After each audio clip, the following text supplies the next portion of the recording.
ಅಪ್ಪನಾಜ್ಞೆಯಂತೆ agriculture ಪದವೀಧರನಾದ ನಾನಿಂದು ಈ ಪದವಿ ಪರೀಕ್ಷೆಯಲ್ಲಿ ಇಡೀ ಸ್ಟೇಟಿಗೆ ಫಸ್ಟ್ ರ್ಯಾಂಕ್ ಬಂದ ನನ್ನ ತಂದೆ ತಾಯಿ ಅಣ್ಣ ಅತ್ತಿಗೆರೆ ತಿಳಿದರೆ ಅದೆಷ್ಟು ಸಂತೋಷ ಪಡುತ್ತಾರೆ ಎಂಬುದು ವರ್ಣಿಸಲು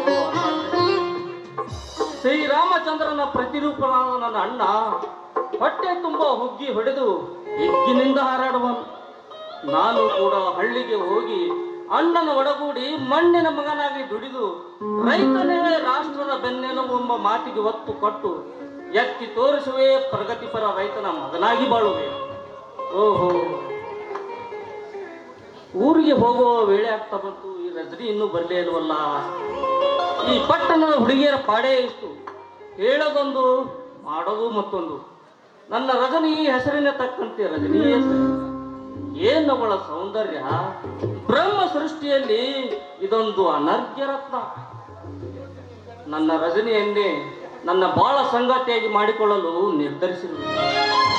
ಊರಿಗೆ ಹೋದ ಮರುಕ್ಷಣವೇ ಅಪ್ಪನ ಹತ್ತಿರ ಮಾತನಾಡಿ ನನ್ನ ರಜನಿಯ ಮದುವೆ ಬಗ್ಗೆ ಒಪ್ಪಿಸುತ್ತೇನೆ.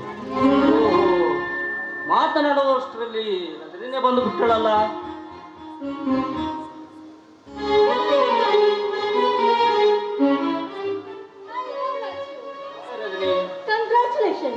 ಯಾಕಂದ್ರೆ ಈ ಸಲ ನೀವು ಸ್ಟೇಟ್ಗೆ ಫಸ್ಟ್ ರ್ಯಾಂಕ್ ಬಂದಿದ್ದೀರಲ್ಲ, ನನಗೆ ತುಂಬಾ ಸಂತೋಷ ಆಯ್ತು. ಅದೇ ಬರೋಕೆ ಸ್ಟಾರ್ಟ್ ಲೇಟ್ ಫಸ್ಟ್ ಹೇಳು. ಯಾಕೆ ಅಂತ ಕೇಳ್ತಾ ಇದ್ದೀರಲ್ಲ, ನೋಡಿ ಆ ಖಾಸಗಿ ಬಸ್ಗೆ ಕಾದು ಕಾದು ಸಾಕಾಗೋಯ್ತು. ಆಮೇಲೆ KSRTC ಬಸ್ ಬಂತ, ಅದನ್ನ ಹತ್ತಿ ಬರೋಷ್ಟೊತ್ತಿಗೆ ಇಷ್ಟು ಲೇಟ್ ಆಯ್ತು. ಯಾಕೆ ರಾಜು, ತುಂಬಾ ಬೇಜಾರಾಯ್ತಾ? ಹೌದು, ಇಷ್ಟೊತ್ತಿನವರೆಗೂ ಕಾದು ಕಾದು ತುಂಬಾ ಬೇಜಾರು ಆಗಿತ್ತು, ಜೊತೆಗೆ ಕೋಪನೂ ಇತ್ತು. ಆದರೆ ಈ ನಿನ್ನ ಮುದ್ದು ಮುಖ ಕಂಡ ಕ್ಷಣ ಬೇಜಾರು ಹೋಯ್ತು, ಕೋಪನೂ ಹೋಯ್ತು.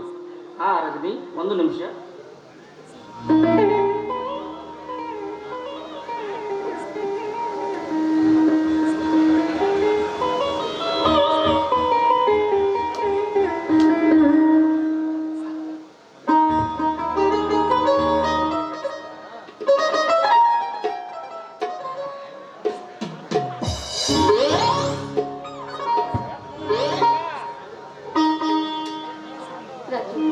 ಈ ಸ್ವೀಟ್ ಅಷ್ಟೇ ಸ್ವೀಟ್ ಆಗಿದೆ ನಿನ್ ಮನಸ್ಸು. ಆದ್ರೂ ಗೊತ್ತಾಯ್ತು ಬಿಡು ನೀನು ಮಾತಾಡೋದು. ಈ ಮೊದಲು ನಿನ್ನ ಎದುರಿನಲ್ಲಿ ನನ್ನ ವಿದ್ಯಾಭ್ಯಾಸ ಮುಗಿದ ತಕ್ಷಣ ಹಳ್ಳಿಗೆ ಹೋಗಿ ಒಕ್ಕಲತನದಲ್ಲಿ ತೊಡಗುವುದಾಗಿ ಹೇಳಿದೆ ಅಲ್ಲವೇ?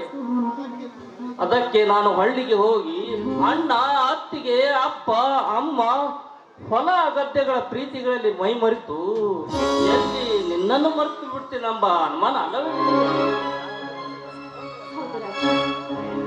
ನಿಮ್ಮನ್ನು ಬಿಟ್ಟು ನಾನು ಬದುಕೋದಿಲ್ಲ ರಾಜು, ನಿಮ್ಮನ್ನು ಬಿಟ್ಟು ನಾನು ಬದುಕೋದಿಲ್ಲ. ನಾನು ಕೂಡ ಅಷ್ಟೇ ಇರೋದಿಲ್ಲ. ನೀನಿಲ್ಲದ ಬಾಳು ಬಾಳೇ ಇಲ್ಲ.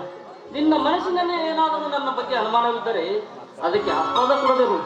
ಹಳ್ಳಿಗೆ ಹೋದ ಮರುಕ್ಷಣವೇ ಅಪ್ಪನ ಹತ್ತಿರ ಮಾತನಾಡಿ ನಮ್ಮಿಬ್ಬರ ಮದುವೆಗೆ ಒಪ್ಪಿಸುತ್ತೇನೆ.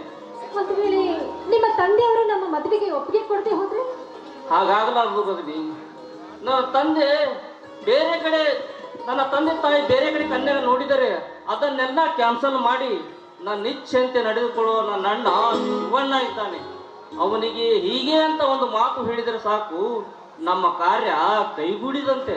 ಅಂದ್ರೆ ನಿಮ್ಮ ತಂದೆ ತಾಯಿಯಿಂದ ಆಗದ ಕಾರ್ಯ ನಿಮ್ಮ ಅಣ್ಣನಿಂದ ಸಾಧ್ಯವೇ? ಹೌದು ರಜನಿ, ನೀನು ಅಂದುಕೊಂಡಂತೆ ನನ್ನ ಅಣ್ಣ ಅವಿದ್ಯಾಂತ ಹಳ್ಳಿಯ ಮುಗ್ಧ ಜೀವಿಯವ. ಆದರೆ ಅವನೊಬ್ಬ ತುಂಬಾ ವಿಶಾಲ ಹೃದಯದ ಕರುಣಾಮೂರ್ತಿ ಇದ್ದಾಗೆ. ನನ್ನ ಅಣ್ಣನ ಮಾತಂತೂ ನನ್ನ ತಂದೆ ತಾಯಿ ಕೂಡ ಮೀರಲಾರರು. ಅವನಿಗೂ ಅಷ್ಟೇ ತಂದೆ ತಾಯಿ ಎಂದರೆ ಭಯ, ಭಕ್ತಿ, ಪ್ರೀತಿ, ವಿಶ್ವಾಸ, ಪೂಜೆ ಭಾವನೆ. ಅವನೊಬ್ಬ ತ್ಯಾಗಮೂರ್ತಿ ಇದ್ದಾಗೆ. ತುಂಬಾ ಸಂತೋಷ. ಆದಷ್ಟು ಬೇಗ ನಾನು ನಿಮ್ಮ ಕುಟುಂಬದವ್ರನ್ನ ನೋಡ್ಲೇಬೇಕು. ನಾನಿವತ್ತು ಊರಿಗೆ ಹೋಗಲೇಬೇಕು. ಯಾಕಂದರೆ ನಮ್ಮ ಊರಿಗೆ ಇರೋದು ಒಂದೇ ಬಸ್. ಆ ಬಸ್ ಏನಾದರೂ ಇವತ್ತು ತಪ್ಪಿದರೆ ಮತ್ತೆ ನಾಳೆ ಹೋಗಬೇಕಾದ. ಆ ಬಸ್ಸಿನಲ್ಲಿ ಹೋದರೂ ಕೂಡ 4 ಮೈಲಿ ದಾರಿ ನಡೆದುಕೊಂಡೇ ಹೋಗಬೇಕು. ಅಂದಾಗೆ ರಜನಿ, ನಾನು ಎದುರಿಗಿಲ್ಲಂತ ನಿನ್ನ ಯೋಗಕ್ಷೇಮದ ಬಗ್ಗೆ ಆಗಾಗ ಪತ್ರ ಬರಿತಾ ಇರು. ನಾನು ಎದುರಿಗಿಲ್ಲಂತ ಮರೆತು ಬಿಟ್ಟೆ ನನ್ನನ್ನು. ರಾಜು, ಒನ್ ಥಿಂಗ್, ನಿಮ್ಮ ಊರಿಗೆ ಇರೋದೇ ಒಂದು ಬಸ್ ಅಂತ ಹೇಳ್ತಾ ಇದ್ದೀರಾ. ಅದರಲ್ಲಿ ಹತ್ತಿ ಬಂದ್ರು 4 ಮೈಲಿ ನಡಿಬೇಕು ಅಂತ ಹೇಳ್ತಾ ಇದ್ದೀರಾ. ನಿಮ್ಮೂರಿಗೆ ಪೋಸ್ಟ್ ಆಫೀಸ್ ಆದ್ರೂ ಇದೆ ತಾನೇ? ನಮ್ಮೂರಲ್ಲಿಲ್ಲ ರಜನಿ, ಪಕ್ಕದ ಹಳ್ಳಿಯಲ್ಲಿದೆ. ಅಲ್ಲಿಗೆ ಬಂದು ಮುಟ್ಟಿದರೆ ಸಾಕು, ಅವರು ನಮ್ಮೂರಿಗೆ ತಂದು ಮುಟ್ಟಿಸುತ್ತಾರೆ. ಏನು ಹಳ್ಳಿನೋ ಏನೋ, ಇಡೀ ಜಗತ್ತೇ ಸುಧಾರಣೆ ಆದ್ರೂ ಈ ಹಳ್ಳಿಗಳನ್ನ ಮಾತ್ರ ಸುಧಾರಣೆ ಮಾಡೋದಕ್ಕಾಗ್ತಾ ಇಲ್ಲ ನಮ್ಮ ಸರ್ಕಾರಕ್ಕೆ. ಏನು ಮಾಡೋದು ರಜನಿ, ಈಗಿನ ಸರ್ಕಾರವೇ ದುರ್ಬಲ ಸರ್ಕಾರ. ಇನ್ನು ಮೇಲೆ ನೋಡು, ನಾನು ಹಳ್ಳಿಗೆ ಹೋಗಿ ನಮ್ಮ ಹಳ್ಳಿನ ಯಾವ ರೀತಿ ಸುಧಾರಣೆ ಮಾಡ್ತೀನಿ ಅಂತ. ನಿನ್ನನ್ನು ಮದುವೆಯಾಗಿ ಕರೆದುಕೊಂಡು ಹೋದರೆ ನಮ್ಮ ಹಳ್ಳಿನೇ ಅನಿಸಿರಬಾರದು, ಆ ರೀತಿ ಸುಧಾರಣೆ ಮಾಡ್ತೀನಿ. ಇರ್ಲಿ ಮಾರಾಯರೆ, ಹಳ್ಳಿ ಸುಧಾರಣೆಯಲ್ಲಿ ತೊಡಗಿ ಮತ್ತೆ ನನ್ನನ್ನ ಮರ್ತೀರಾ? ನಿನ್ನನ್ನು ಮರೆಯಲು ಸಾಧ್ಯವೇ ಚಿನ್ನ? ಹಾ ರಜನಿ, ಹೇಳಿ ಆಗ್ತಾ ಬಂತು, ನಿನ್ನ ಇಂಪಾದ ಕಂಠದಿಂದ ಒಂದು ಸಂಪಾದ ಆಗಲ್ಲ. ನಾನು ಬಿಡಲ್ಲ. ಬೇಗನೆ